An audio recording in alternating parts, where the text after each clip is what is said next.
You are Locked On Braves POSTCAST, part of Locked On Sports Atlanta, your team every day.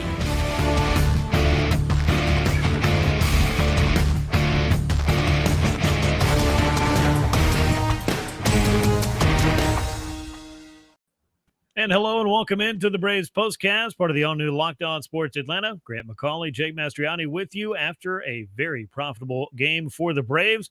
They pick up a series win in Pittsburgh behind Max Fried and some timely offense, and they pick up a game in the standings as well as the Mets lost to the Yankees, which means the National League East is now separated by just two little games, and the Braves will continue their assault on the New York Mets and try to take over the top spot in the division as we come down the stretch here. But as for this night, it was a good one. Braves 6, Pirates 1. Max Fried was sharp. The offense came to life, and just like that, Atlanta had its first series victory in Pittsburgh in quite some time. We'll tell you all about that, but before we do, I want to remind you to subscribe here on YouTube to the all-new Locked On Sports Atlanta. Make sure you've got those alerts enabled, and make sure you're subscribed to Locked On Braves wherever you get your podcast. Well, Jake, there's a term that I like to use when it comes to Max Fried doing the things that he does so well, and that term, that nickname, is Maximum Fried, and I feel like we got some Maximum Fried on this night at PNC Park. Yeah, it feels like I say this every time he goes out, but he does exactly what you want your ace to do, whether it's going out and ending a losing streak, getting a big win, or just dominating, overpowering a lineup that you should for an easy, stress-free win and saving the bullpen like he did on Tuesday night. He just goes out there and gives you exactly what you need your ace to do. Yep, he did that yet again. 8 innings on this night, so his longest appearance of the year, and an outing in which, like you said, the Braves, they need their ace to do ace-type things, and that's precisely what Max Fried, that's the script he was reading from and what he was able to do for Atlanta on the mound. Meanwhile, the offense, as I mentioned, it came to life to back him up. So let's talk about it. Game number 125 of the year for the Braves. Game 2 of this 3-game set in Pittsburgh. Atlanta now 77-48, 6 runs, 10 hits, no errors, 4 men left on base. Pirates dropped to 47-76, a run on just 3 hits, no errors, and 3 men left aboard. Max Fried, the winner, now 12-4. JT Brubaker, the loser, and he had to be kind of shaking his head and how quickly this game turned around on him.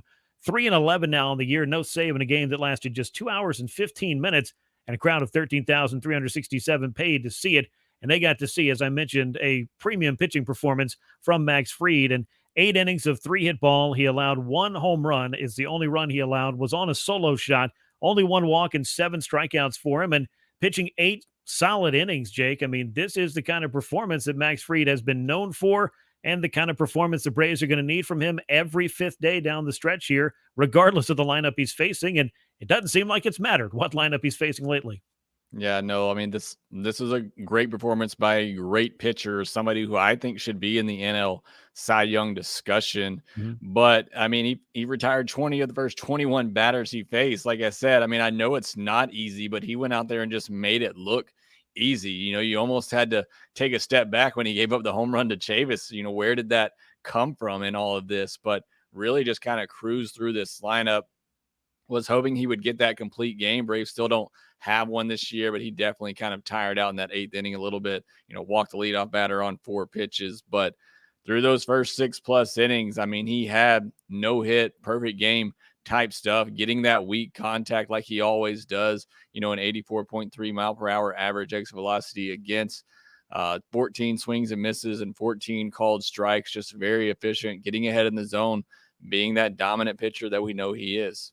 Yeah, he certainly was. He allowed that solo home run to Michael Chavis in the 2nd inning, and I don't want to say that it's as dramatic, obviously, as getting your ankle stepped on in Game 6 of the World Series, but Travis d'Arnaud said after the game, every time Max gets mad about something, it usually means really bad things for the team that he's going to be facing, because he is an intense competitor out there on the mound, and I feel like making a mistake on a pitch and realizing that, hey, that kind of ruined what could have been maybe an otherwise great night for him in terms of, the perfection, shutout, no-hitter, whatever you want to look at it. If that's what he's striving for every 5th day, then I think the Braves are in pretty good hands with the left arm of Max Fried on those days. d'Arnaud also mentioned after the game, talking to Kelly Crawl on Bally Sports, that Max Fried's bullpen was not necessarily very promising. It didn't seem like he had his A stuff. It did not seem like it was going to be one of those dialed in, super sharp, just razor sharp kind of nights for him. But he was able to give the Braves 8 strong innings, and the offense, including Travis d'Arnaud, came to life. I mentioned that JT Brubaker's night turned around in a very crazy and very quick way.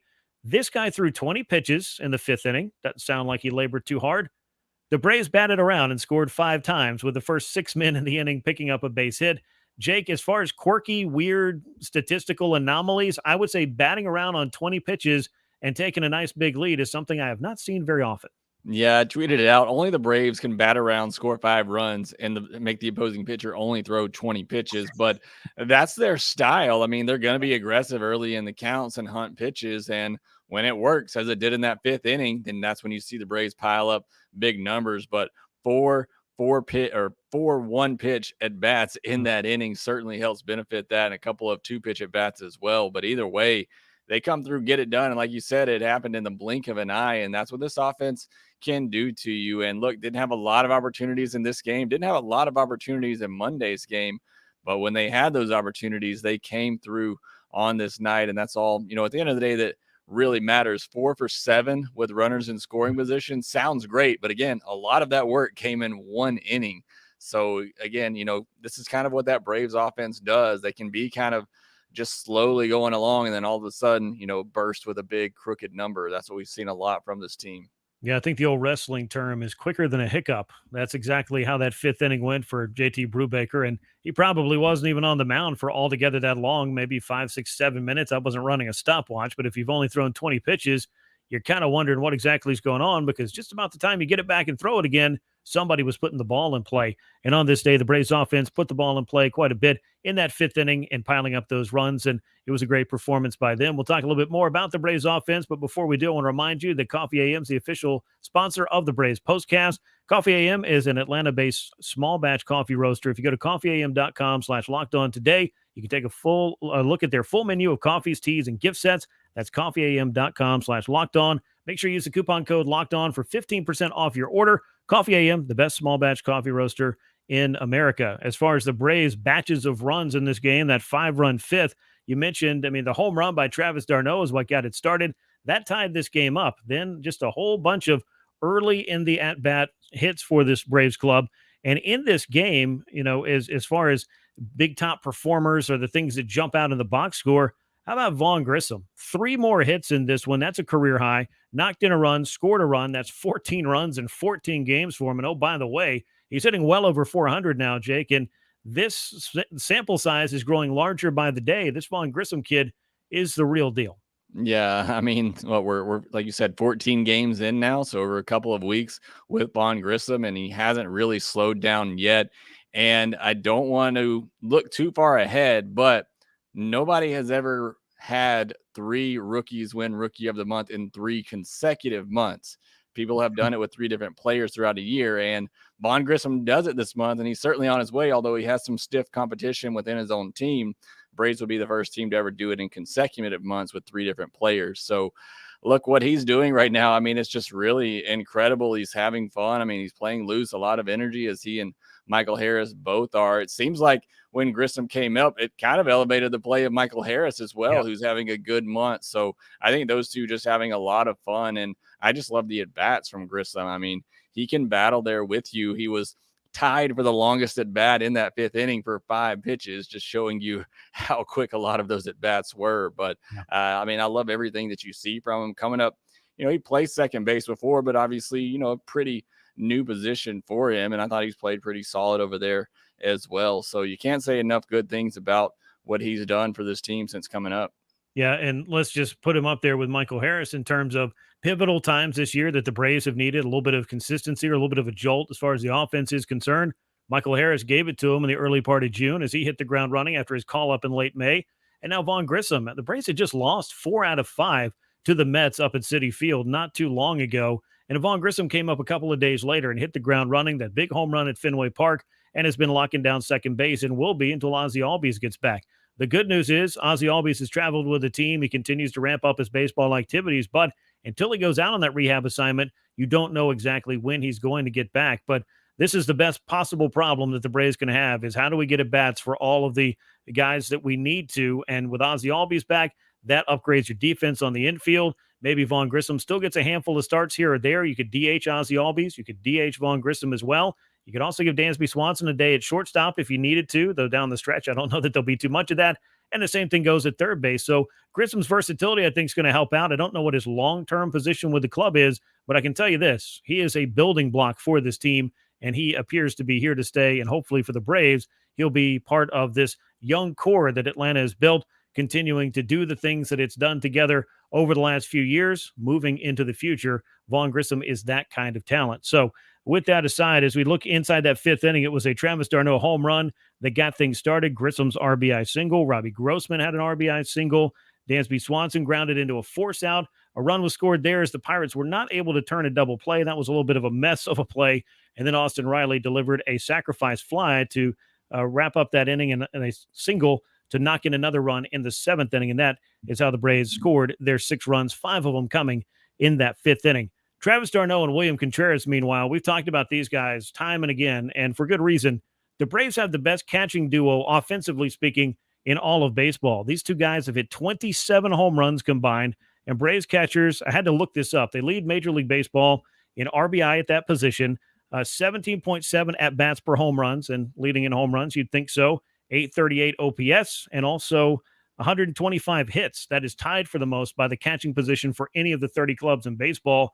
Jake, when you start to extrapolate the stats, it doesn't matter which guy's behind the plate, you're expecting to get an offensive jolt. But when you look at reasons for the Braves' success here in 2022, the production of their catchers at the plate and behind the plate has been critical to that success. Yeah, and look, really, William Contreras to me is just a big surprise here. You came into the year thinking Travis d'Arnaud, Manny Pena being that veteran backup catcher that probably wasn't going to give you much offensively, but we've known the bat's been there for William Contreras. It's all about could he stick defensively behind the plate, and we've talked about it. I think he's done a great job. Really, both catchers doing a great job behind the plate, but I think that's allowed both of them to be fresh because they're getting those days off behind the plate. I think that plays a big role in how effective they've been offensively. And last year, Travis d'Arnaud was banged up for a lot of the season. I think that kind of held him back with the bat a little bit. We're seeing him healthy this year. And again, with that added rest that Contreras is able to give him, I think that's why you're seeing the two catchers, go back and forth. Both of them obviously hit some little cold spells as all players do. But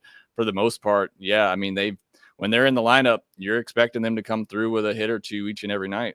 Yeah, I talked to Travis d'Arnaud about that, about how long it took him to get that thumb healthy. And he said, look, I just had to kind of grin and bear it through the postseason after I came back last year. And the time that he got in the winter, and obviously, as you just mentioned, the load, the balance of the workload that they're able to maintain by having William Contreras step in there and do the things he's done has just been one of the big reasons why the Braves are where they are. And where they are is chasing down the New York Mets in the National League East. I mentioned this at the top of the show, but let's go ahead and look at how close this race has gotten. Just 2 games separate the Braves and the Mets now as the Yankees were able to hang on to a rather exciting 4-2 win. They had 2 outs and nobody on in the top of the 9th inning, looking to close things out at Yankee Stadium. And then 4 consecutive Mets were down to their last strike, and Francisco Lindor flew out with the bases loaded. Ho-hum, a 4-2 Yankees win, and they sweep that Subway Series. The Braves, meanwhile, in beating the Pirates, were able to help themselves out. So now just 2 games separating these 2 teams. And Jake, we've talked about this, and I mentioned Brandon Nimmo's comments after the Braves took 3 out of 4 from the Mets in the series at Truist Park over the recent homestand. The Mets have got to treat every team that they play like the Atlanta Braves. Meanwhile, the Braves have got to treat every team that they're playing like the New York Mets. Yeah, look, and the Mets schedule gets very easy from here on out. This is their last real tough stretch that they had. So, Braves aren't going to get much help, so you'll take it when you get it from a Yankees team that was struggling coming into this. But every game's crucial down the stretch here. But the Braves have, they dug themselves a big hole, but here they are just 2 games back with a month and a half to go. And they have 3 head-to-head games left with the Mets. So, you do the math there. You sweep that series with where it is now, and obviously you got a chance to win the division, but a lot to happen before that. But, just for the Braves to even be in this position just speaks to how great they've played really since the beginning of June. But, yeah, you're right. That's why, I think some fans get frustrated with the bullpen usage in some of these close tied games because you really need to treat every game like a postseason game and go for it because that's what it's going to take if the Braves are going to overtake the Mets here. Yeah, you do need to treat them, obviously, as important games, although it's hard to manage the bullpen the way the Braves did in the postseason last year over the course of 40, 50 or more games down the stretch. But every single game is of the utmost importance, and I'm sure as we go down the stretch, a lot of them might start to look a little bit different in terms of bullpen management, lineup construction, what starters are lined up to start where. And how the Braves can find every single advantage they can in moving forward. But this is the marathon part of the season. You get into the playoffs, it's a little bit more of a sprint. It's series to series, and you just make it happen, survive in advance, as they say. But the Braves do have an ample amount of time to continue winning baseball games. And the way that they can do that is concentrating on each and every team, trying to win that game, win that series, and move on to the next one. And I think Brian Snitker has done a nice job of having his club maintain that mindset throughout 2022. And of course, in the years that have preceded it on their run in the National League East. And of course, all the way to the World Series title that they held at above their heads with the big commissioner's trophy, that beautiful piece of metal in Houston last November. LinkedIn Jobs helps you find the candidates you want to talk to faster. Did you know every week nearly 40 million job seekers visit LinkedIn? Post your job for free at linkedin.com/lockedonmlb. That is linkedin.com/lockedonmlb to post your job for free. Terms and conditions apply. All right, the terms and conditions the Braves are looking for on Wednesday is a series sweep. It will be their first at PNC Park since 2018. This is already their first series victory at PNC Park since the 2018 club, and it really goes back to being only their second, dating back all the way to 2015. They'll be putting Kyle Wright on the mound in Game 3. He's 15-5. Mitch Keller 4-9 for the Pirates. 12:35 p.m. Eastern Time, the first pitch at PNC Park. And the message is pretty simple for Kyle Wright, and he seems to have gotten it right more times than not this year, and that is just go out there, pitch well enough, and try to win another ball game for this club. And he's the National League's winningest pitcher. Yeah, and for the Braves, try to get rid of the stigma of losing series finales, especially in day games, which they've struggled with this year for whatever reason. But yeah, Kyle Wright looked really good his last time out. Would like to see him back that up with another good start, again, against an offense that you hope your starters can have some success against. Would love to see, while I love the big innings that the Braves have and the 5-run inning they hit, would love to see them have more consistent at-bats throughout the game, beginning to end. Really haven't seen that over the last 3 or 4 games, but however they want to get it done, as long as it ends in a win, I'm okay with that, Grant. I think they'll be okay with that as well. Braves go for the sweep on Wednesday afternoon, 12:35 p.m. Eastern Time. The first pitch at PNC Park, Kyle Wright and Mitch Keller, as the Braves and Pirates will square off for the final time in this series. Thanks as always for joining us on the Braves Postcast, part of the all-new Locked On Sports Atlanta. Make sure you're subscribed on YouTube and subscribe to Locked On Braves wherever you get your podcasts. Once again, the Braves behind Max Fried and some timely offense beat the Pirates 6-1 to win the series and move to 2 games back in the NL East. We will come your way on Wednesday following Game 3 of this series. And until then,